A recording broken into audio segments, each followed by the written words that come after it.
नहमदुहु व नुसल्ली अला रसूलिहिल करीम अम्मा बाद फ़ाऊज़ु बिल्लाहि मिनश शैतानिर रजीम बिस्मिल्लाहिर रहमानिर रहीम।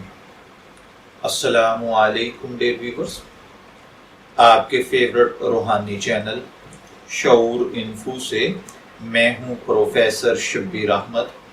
हमारा आज का टॉपिक है दस्त यानी लूज मोशन, पेट की खराबी या पेचस का रूहानी इलाज। अल्लाह ताला हर भाई बहन, बच्चे, बड़े, बूढ़े की हिफाजत फरमाए। अगर खुदा न खास्ता किसी को हैज़े की शिकायत हो जाए, पेट खराब हो जाए या दस्त, पेचस, लूज मोशन शुरू हो जाएं और इसके लिए बेशुमार किस्म की अद्वियात इस्तेमाल करने के बावजूद पेशेंट को अफाका ना हो रहा हो, तो आप ये रूहानी अमल करें। इंशाअल्लाहुल अज़ीज़ इस अमल की बरकत के साथ बहुत जल्द हैज़े की तकलीफ़ या ये वबा या पेट खराबी, दस्त, पेचस, मरोड़ वगैरह फ़ौरन ख़त्म हो जाएंगे। इसके लिए आपको करना ये है कि कुरान पाक की सूरह कदर, इसको आप चीनी की प्लेट पर लिखें।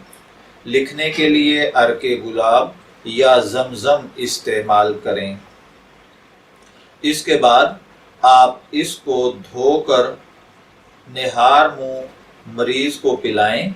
अगर प्लेट पर लिखना दुश्वार हो तो बिस्मिल्लाहिर्रहमानिर्रहीम उंगली के साथ 14 मरतबा पढ़कर पानी पर दम करके निहार मुंह पिलाएं।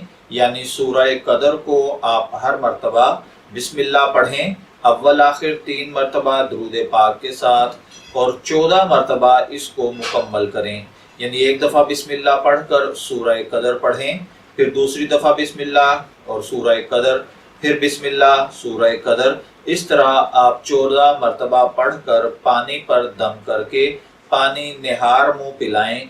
इंशाअल्लाहुल अज़ीज़ हैज़ा, पेचस, मरोड़ या दस्त ख़त्म हो जाएंगे। मैं दुआ गो हूँ अल्लाह ताला हर भाई बहन को सेहत आफियत के साथ तंदुरुस्त लंबी उम्र अता फरमाए। इजाज़त चाहेंगे, फिर मिलेंगे किसी नए रूहानी टॉपिक के साथ। तब तक के लिए अल्लाह हाफिज़।